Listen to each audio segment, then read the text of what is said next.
famosa palabra que el Señor nos ha regalado, y es acerca de la identidad. Pero ¿qué podemos entender nosotros por identidad? Identidad es la circunstancia de ser una persona o cosa en concreto y no otra, determinada por un conjunto de rasgos o características que la diferencia de otras. Es por eso que los hijos de Dios se identifican como no lo hacen otras personas.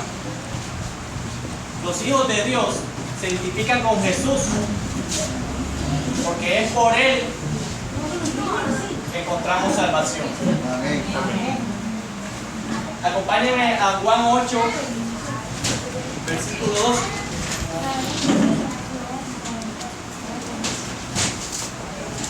Vamos a ir viendo por qué Jesús es la razón de cuál es el modelo de seguir de nuestras vidas.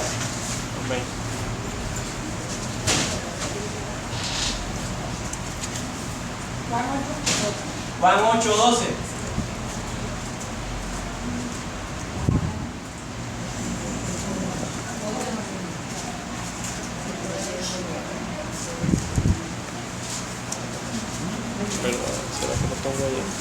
Otra vez Jesús les habló. ¿Lo tienen? ¿Lo tienen, iglesia? Amén. Otra vez Jesús les habló diciendo: yo soy la luz del mundo. El que me sigue no andará en tinieblas, sino que tendrá la luz de la vida. Esto en pocas palabras quiere decir que solamente en Él encontramos la luz de la vida. Que los que andan en tinieblas y le siguen encontrarán la luz de la vida. Pero ¿por qué decía esto Jesús en ese momento? Porque Él sabía de dónde venía, en dónde estaba y para dónde iba. Acompáñenme a Juan 8, versículo 14 al 17. Y alguien que lo lea, por favor. San Juan 8, versículo 14 al 17. Respondió Jesús y les dijo: aunque yo doy testimonio acerca de mí mismo, mi testimonio es verdadero, porque sé de dónde he venido y a dónde voy. Pero vosotros no sabéis de dónde vengo ni a dónde voy. Vosotros juzgáis según la carne, y yo no juzgo a nadie. Y si yo juzgo, mi juicio es verdadero, porque no soy yo solo, sino yo el que me envió el Padre. Y en vuestra ley está escrito, y en vuestra ley está escrito, el testimonio de dos hombres es verdadero. Poderosa palabra, ¿no? Él decía que él sabía de dónde venía, de dónde estaba y a dónde iba, pero más esa gente en ese momento no sabía. ¿Por qué? Porque le juzgaban. Jesús sabía quién era y eso le molestaba a muchas personas en esa época, porque no se identificaban con Él, porque escuchaban de su palabra y no se identificaban con lo que Él era, con la esencia que Él era. Por eso que Él al terminar decía: yo y el Padre. ¿Pero por qué dice yo y el Padre? Porque primero es por Él, para que puedas conocer al Padre. Porque si tú conoces la esencia de lo que es Jesús, conoces la esencia de lo que es el Padre.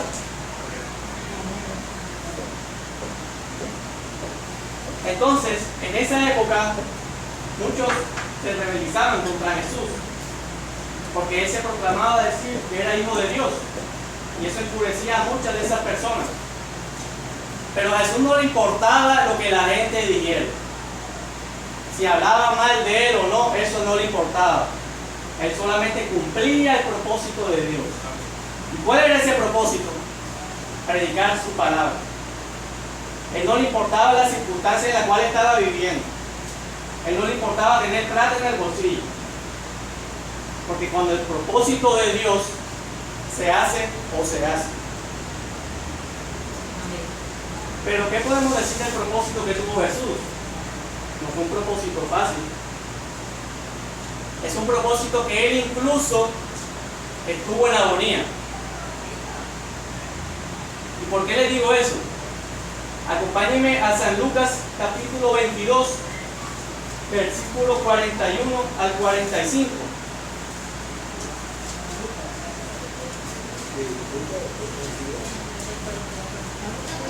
San Lucas, versículo 22, capítulo 22, perdón, capítulo 22, versículo 41 al 45.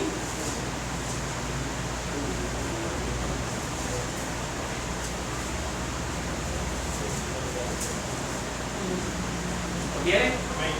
Bueno, el 41 dice: y él se apartó de ellos a distancia, como de un tiro de piedra, y puesto de rodillas oró. En este momento era poco antes de que Judas entregara a Jesús. Él sabía que estaba llegando ese momento y él se apartó de sus discípulos. Él se apartó y oró. Y mire la oración que decía, el 42, diciendo: Padre, si quieres, pasa de mí esta copa, pero no se haga mi voluntad, sino la tuya. Él se imaginaba, ya sabía, ya presentía lo que iba a suceder. Él incluso estaba en agonía en ese momento. Se puede decir que tenía miedo, entre comillas, pero a él no le importaba el propósito. Porque a pesar de lo que sabía que iba a suceder, él oró al Señor y dijo: que no sea mi voluntad sino la tuya. O sea, que él sabía que tenía que vivir ese proceso. Ahora mira lo que dice el 43. Se le apareció un ángel del cielo para fortalecerle, y estando en agonía oraba más intensamente, y era su sudor como grandes gotas de sangre que caían hasta la tierra. Para que nosotros podamos decir esa expresión de que grandes gotas de sangre que caían hasta la tierra, yo no me puedo imaginar cómo se sentía él. No alcanzamos a imaginarlo. No hay nada que nos pueda pasar a nosotros que nos haga sentir como él se sentía en ese momento. Pero a pesar de lo que él sentía en ese momento, él oró al Señor. Él sabía que tenía que cumplir el propósito. Y por eso le dijo: no se haga mi voluntad sino la tuya. O sea, que se cumple el propósito. Pero a él no le importaba la circunstancia por la que él estaba pasando en ese momento. Porque cuando Dios da un propósito, se cumple o se cumple.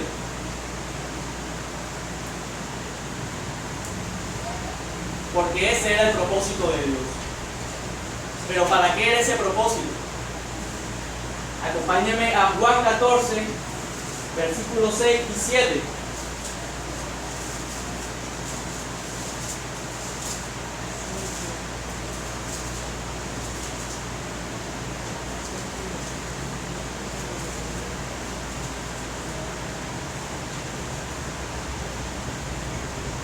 ¿Lo tienen, iglesia? Amén. Bueno, Jesús les dijo: yo soy el camino, la verdad y la vida, y nadie viene al Padre sino por mí.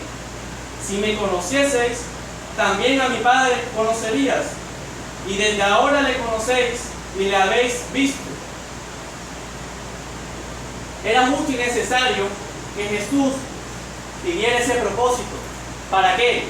Para que se cumpliera lo que el Padre había dicho, su propósito, que así tenía que suceder. ¿Para qué?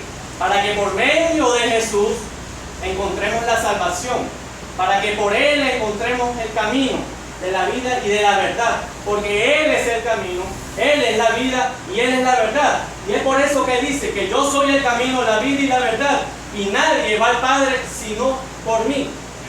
Amén. Amén. Pero también dice: si me conocieseis. O sea, cuando Él se refiere a eso, si me conocieran a mí, conoce a mi Padre. ¿Por qué? Acompáñenme a Juan 10, versículo 30.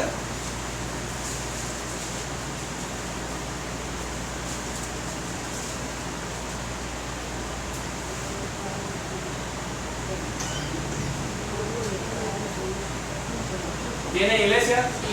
Ven. Y dice: yo y el Padre uno somos. Él no está diciendo mi Padre y yo uno somos. Yo y el Padre. ¿Por qué dice yo y el Padre? Porque es primero por Él y después por el Padre. Pero los dos uno solo son. Y por eso que Cristo está, que Jesús es nuestro modelo a seguir. Porque Él es la gracia, Él es la verdad. Por eso que Él merece toda la gloria, toda la honra, Él por Él y para los siglos de los siglos.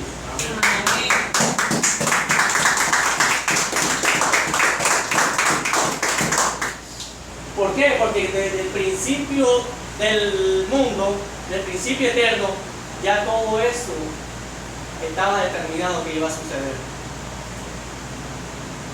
No creamos que en ese momento a Dios le plació mandar a Jesús, no. Ya todo eso estaba escrito que iba a suceder. ¿Pero para qué? Para que por medio de Él, los que son hijos de Él, la simiente de Él, encontraran la salvación en el perdón de los pecados. ¿Para qué? Para que se cumpliese su propósito. Acompáñame a 1 de Timoteo, capítulo 2, versículo 9.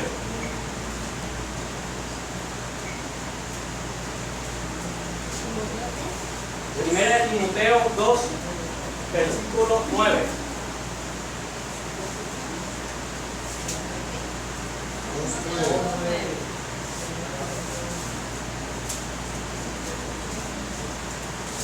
¿Me ayuda, por favor?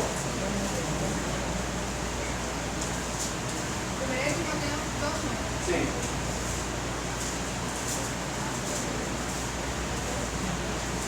En el cual sufro penalidades. Perdón, no sé, 1 Timoteo 2. ¿Segunda o primera? Primera de Timoteo. Asimismo que las mujeres Tengamos en cuenta que la ley Oh, perdón, eso me dijo muy mal. Entonces, el versículo que yo quiero decir es este. Quien nos salvó y llamó con llamamiento santo, no conforme a nuestras obras, sino según el propósito suyo y la gracia que nos fue dada en Cristo Jesús antes de los tiempos de los siglos. Cuando dice antes de los tiempos de los siglos, era porque ya estaba el propósito que Jesús viniera a este mundo y que en medio de su gracia, es 2 Timoteo. Segunda de Timoteo 1:9. Ah, bueno, gracias por la corrección. 2 Timoteo 1:9. Te vamos a leer nuevamente. ¿Ya lo tiene, iglesia? Bueno. ¿Quién me ayuda, por favor? Quien nos salvó y llamó con llamamiento santo, no conforme a nuestras obras, sino según el propósito suyo y la gracia que nos fue dada en Cristo Jesús antes de los tiempos de los siglos. Tremendo, ¿no? Amén. Ya estaba destinado de que Jesús iba a venir a este mundo. Que por medio de la gracia de Él y en Él íbamos a encontrar el perdón de nuestros pecados y la salvación. Pero no por ese momento, sino por el principio de los tiempos, porque ya estaba ¿qué? Ya estaba pactado, porque ese era el propósito del Señor. Acompáñenme a San Juan, capítulo 10, versículo 22 al 30. San Juan 10, versículo 22 al 30. No lo vayan a leer, déjenlo aquí un momentito. San Juan, capítulo 10, versículo 22 hasta el 30.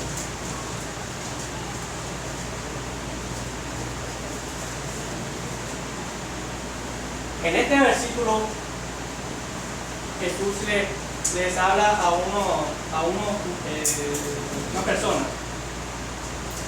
Y es una evidencia de la cual todos no están llamados a ser salvos. Que solamente los que creen en el Señor, los que pueden creer, son los que son de la simiente del Señor.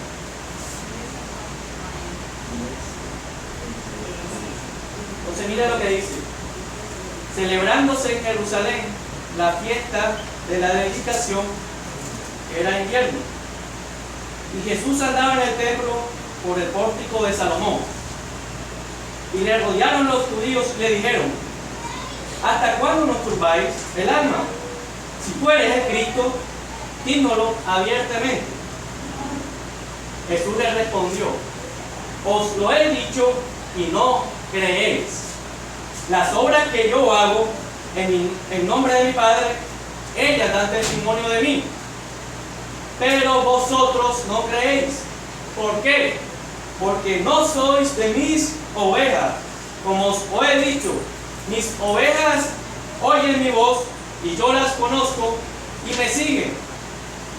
Yo les doy vida eterna y no perecerán jamás, ni nadie las arrebatará de mi mano. Mi Padre que me las dio es mayor que todos y nadie las puede arrebatar de la mano de mi Padre. Yo y el Padre uno somos. Tremendo, ¿no? Amén. Ellos no creían fácil porque no podían creer. ¿Por qué? Porque no eran de sus ovejas, no eran de la simiente de Jesús. Por eso, amado, es que usted hoy debe estar agradecido con el Señor. Usted debe darle la gloria y la honra. Porque el hecho que está aquí es porque usted hace parte de la simiente de Él, porque le está creyendo a su palabra. Y es por eso que toda la gloria y toda la honra es para Él. Porque en medio de Cristo Jesús y su gracia es que hoy tú y yo podemos disfrutar de una salvación que nos va a dar. Amén.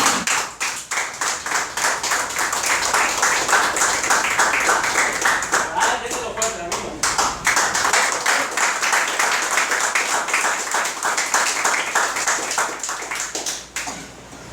Y es por eso que hay ciertas religiones, como no estamos en discusión en religiones, que no enseñan a su iglesia a identificarse con Jesús. ¿Pero por qué no? Porque están mal. Porque la fe cristiana, la doctrina, el fundamento es Cristo Jesús. Porque por medio de Él conoces al Padre. Porque el Padre y Él uno solo son. Usted le pertenece a Dios. Su identidad se llama Jesús. Su modelo a seguir es Jesús. No es ningún cantante de televisión. No es ningún jugador de fútbol, nada. No es nadie. Se llama Jesús. Nosotros, hijos de Dios, nos identificamos por medio de Él.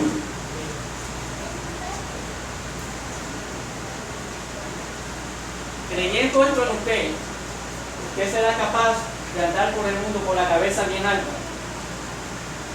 indispensablemente del propósito en el cual usted esté viviendo, indispensablemente por lo que pueda estar pasando, porque el hecho que lo pierda todo en un instante no significa que deje de darle gloria y honra al Señor. Amén.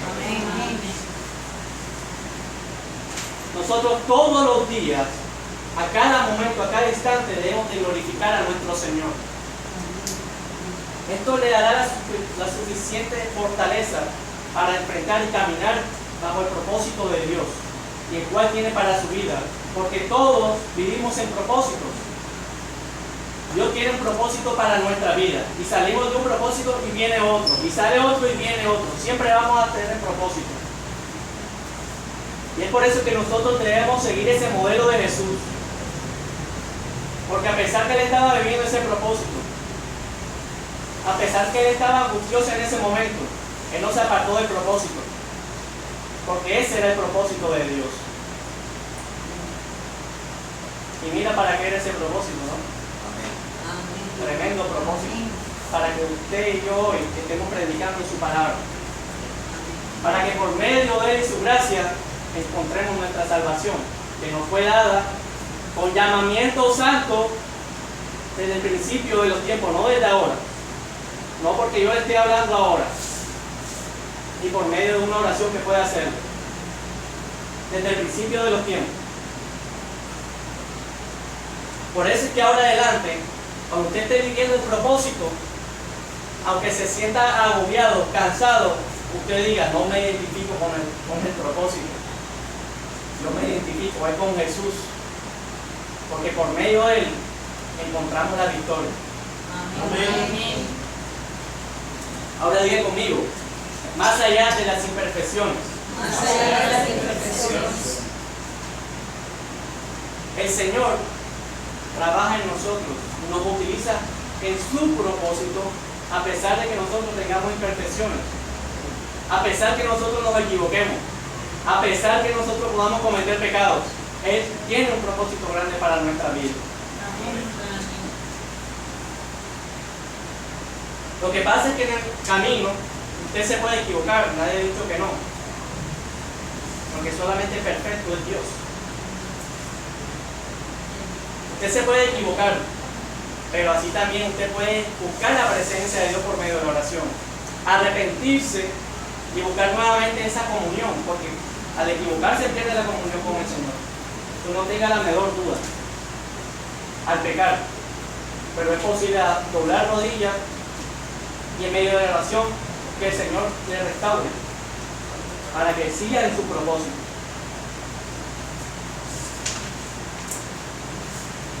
Pero ¿por qué es necesario que doblemos rodillas y que estemos en buena comunión con el Señor? Porque es necesario que le pidamos al Señor que nos transforme cada día. Porque es necesario pedirle al Señor que nos limpie el corazón, que nos lleve a una santidad. Acompáñenme a San Mateo capítulo 5 versículo 8.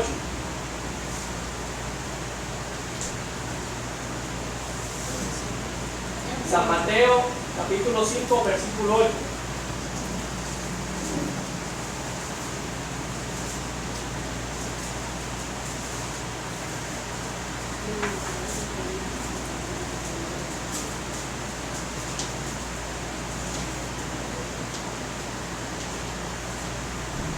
¿Tienen iglesia? Bueno. Bienaventurados los de limpio corazón, porque ellos verán a Dios. Ya vio por qué es necesario doblar rodillas y pedirle que cada día, cada instante seamos renovados y cambiados. Porque solamente los de limpio corazón, solamente ellos verán al Señor. Pero solamente lo pueden hacer son los que son de la simiente de Dios. Hechos 12, versículo 14.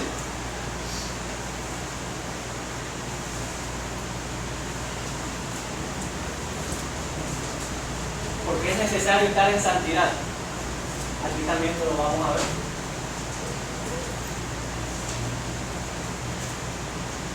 ¿Lo tienen, iglesia?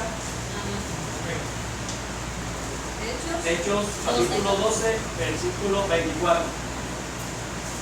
¿Quién me ayuda, por favor?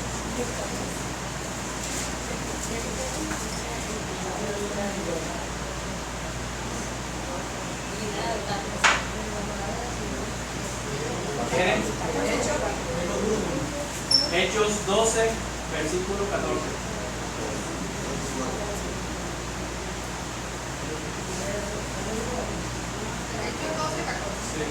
La cual cuando reconoció la voz de Pedro de gozo no habló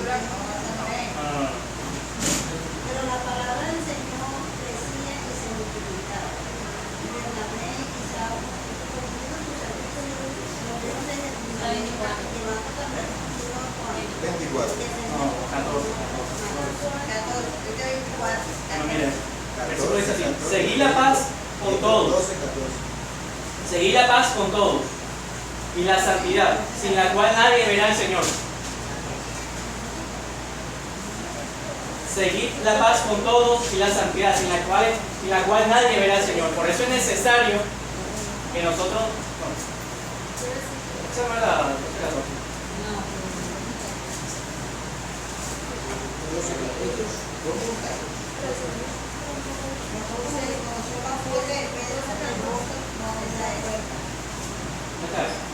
Bueno, perdón, el versículo que yo me refiero dice así: seguid la paz con todos y la santidad, sin la cual nadie verá al Señor.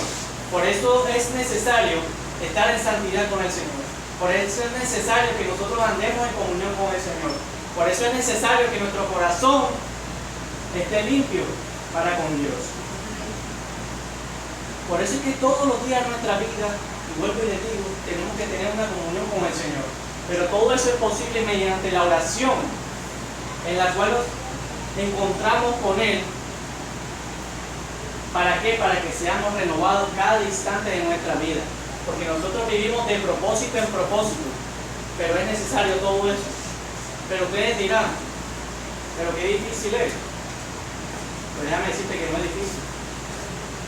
¿Por qué? Porque te voy a dar un ejemplo nada más, de la cual, a pesar de lo que puedas estar pasando, a pesar que puedas estar en pecado, a pesar que puedas estar en delito, el Señor te saca de eso porque Él tiene un propósito para tu vida. Y estoy hablando nada más y nada menos de Pablo. Era el sicario más grande que estaba en ese momento. Perseguía y ejecutaba todo aquel que hablaba del Evangelio. Pero el Señor tenía un propósito grande para su vida, no importando por el pecado en el cual estaba en ese momento. Y quiero que me acompañes a Romanos 1 y 1.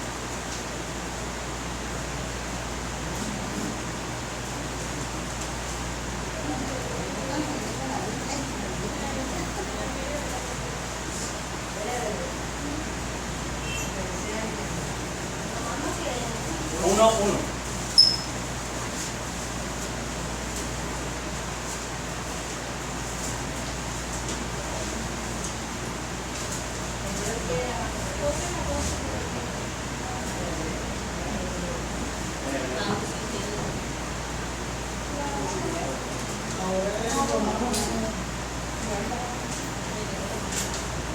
Bueno, me dicen ahí atrás que el que estaba hablando ahorita de seguir la paz con todos y la santidad en la cual era el Señor era hebreo, ¿no? Hebreos 12:14. Hebreos 12:14. Pero mira lo que dice: Pablo, siervo de Jesucristo, llamado a ser apóstol, apartado para el Evangelio de Dios. ¿Por qué? Porque ya estaba predestinado de un principio eterno que tenía ese propósito para con Dios. Porque todos los que son de la simiente del Señor, porque todos los que son hijos de Dios, tienen un propósito grande aquí en la tierra. Todos tenemos un propósito grande para nuestras vidas. Y por eso es necesario que tengamos una comunión con el Señor, para que ese propósito se haga realidad en nuestras vidas. Porque si Dios tiene un propósito, Él lo cumple. Él no importa si usted lo hace o no lo hace, esta otra persona, pero lo cumple. Pablo pasó por tribulaciones. Incluso estuvo hasta en la cárcel. Pero a él no le importó eso. ¿Sabe por qué? Porque él se identificó con Jesús y su gracia. Él se identificó ¿con qué? Con el propósito que el Señor le tenía. Y porque es necesario que amemos a Jesús y a su gracia.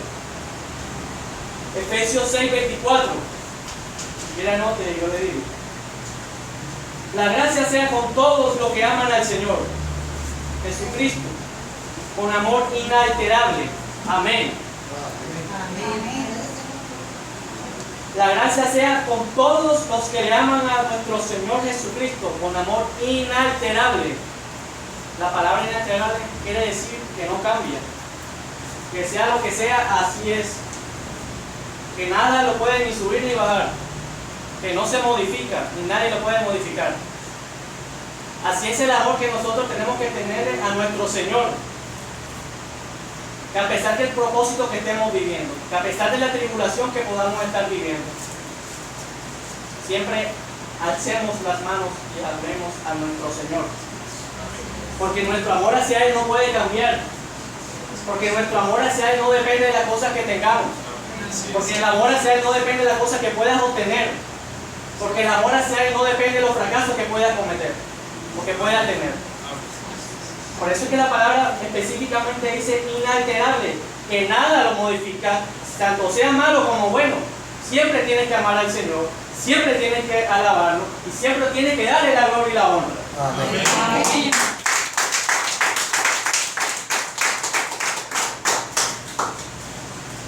Y es por eso que hoy te traigo esta palabra, que es del Señor, la verdad. De que sea el propósito, que sea por el que estés viviendo ahora, te tienes que levantar. Que sea la tribulación que estés pasando ahora mismo, sacúdete y levántate. Porque Dios tiene un propósito grande para tu vida.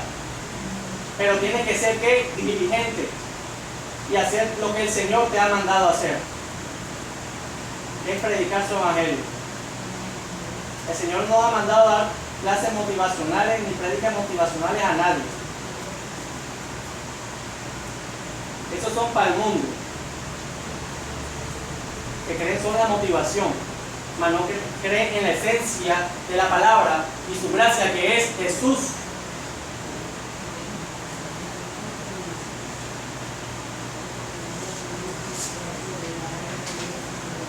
Pero también te digo que el Señor disciplina. ¿Cómo así que disciplina? ¿Cómo así? Mira, el Señor disciplina y te pellizca por donde más te duele. Te voy a decir ahora dónde dice esa palabra. Pero es necesario que el Señor te discipline. Es justo y necesario. En Hebreos 12, del 1 al 11 dice: por tanto, nosotros también, Hebreos 12, versículo 1 al 11. Por tanto, nosotros también, teniendo en derredor nuestro tan grande nube de testigos, despojémonos de todo peso y del pecado que nos asedia, y corramos con paciencia la carrera que tenemos por delante, puesto los ojos en Jesús, el autor y consumador de la fe, el cual por el gozo puesto delante de él sufrió la cruz, menospreciando el oprobio, y se sentó a la diestra del trono de Dios, para su gloria y honra. Considerad aquel que sufrió tal contradicción de pecadores contra sí mismo, para que vuestro ánimo no se canse hasta desmayar. Porque aún no habéis resistido hasta la sangre, combatiendo contra el pecado, y habéis ya olvidado la exhortación que como a hijos se os dijere, diciendo: hijo mío, no menospreciéis la disciplina del Señor, ni desmayes cuando eres reprendido por Él. Porque el Señor al que ama disciplina y azota a todo aquel que recibe por hijo. Si soportáis la disciplina, Dios los trata como a hijos. Porque ¿qué hijo es aquel a quien el Padre no disciplina? Pero si se os deja sin disciplina, de la cual todos han sido participantes, entonces sois bastardos y no hijos. Tremendo, ¿no? Por otra parte, tuvimos a nuestros padres terrenales que nos disciplinaban y los venerábamos. Pero ¿por qué no obedeceremos mucho mejor al Padre de los Espíritus y viviremos? Y aquellos ciertamente por pocos días nos disciplinaban, como a ellos les parecía, pero a este para lo que nos es provechoso, para que participemos de su santidad. O sea que la disciplina que Dios nos da es provechoso y es justa y necesaria. ¿Para qué? Para que disfrutemos de su santidad. Y es verdad que ninguna disciplina al presente parece ser causa de gozo, sino de tristeza. Pero después da fruto apacible de justicia a los que en ella han sido ejercitados. Por eso es necesario que el Señor también nos discipline. Y el Señor disciplina y azota. Y que más vale estar en comunión con el Señor, que cada día nos transforme y cada día tengamos esa santidad conforme a su corazón. Porque a pesar de la tribulación que estés viviendo, a pesar de lo que puedas estar pasando, nada nos podrá separar del amor de Dios. A pesar que el Señor nos discipline, Él nos ama y nos disciplina Porque es justo y necesario que nos discipline. Porque en ella nos ejercitamos para cumplir ¿qué? Nuestro propósito, que es en Cristo Jesús. Acompáñenme a Romanos 8 del 35 al 39.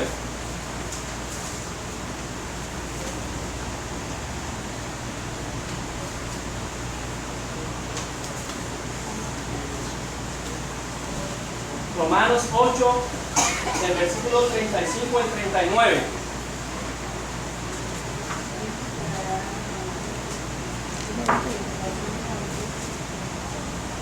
Y verá que a pesar de lo que puedas estar pasando, a pesar del pecado que puedas estar cometiendo, Dios tiene un propósito grande para nuestra vida. Porque soy de la simiente del Señor. Porque estás aquí por un propósito que Dios tiene para con tu vida. Porque el Señor hoy te está diciendo: levántate. Pero ¿qué tanto nos ama el Señor? Mira lo que dice el Romano. ¿Quién nos separará del amor de Cristo? ¿Tribulación, o angustia, o persecución, o espada? Como está escrito: por causa de ti somos muertos todo el tiempo. Somos contados como ovejas de matadero. Antes de todas estas cosas, somos más que vencedores por medio de aquel que nos amó, y ese es Jesús, por la cual estoy seguro que ni la muerte, ni la vida, ni los ángeles, ni principados, ni potestades, ni lo presente, ni lo porvenir, ni lo alto, ni lo profundo, ninguna otra cosa nos podrá separar del amor de Dios que en Cristo Jesús es nuestro Señor. Amén. Eso me da la gloria, Señor.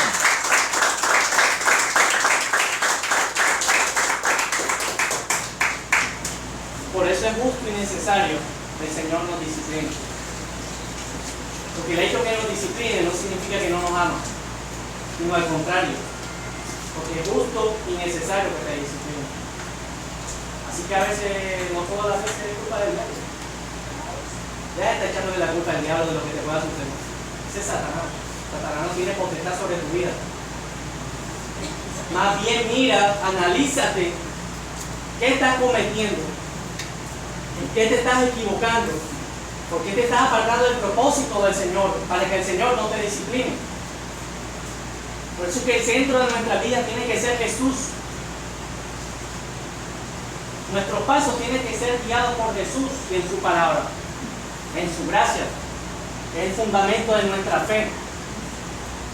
Es nuestro ¿qué? Modelo a seguir. Colócate sobre tus pies, iglesia.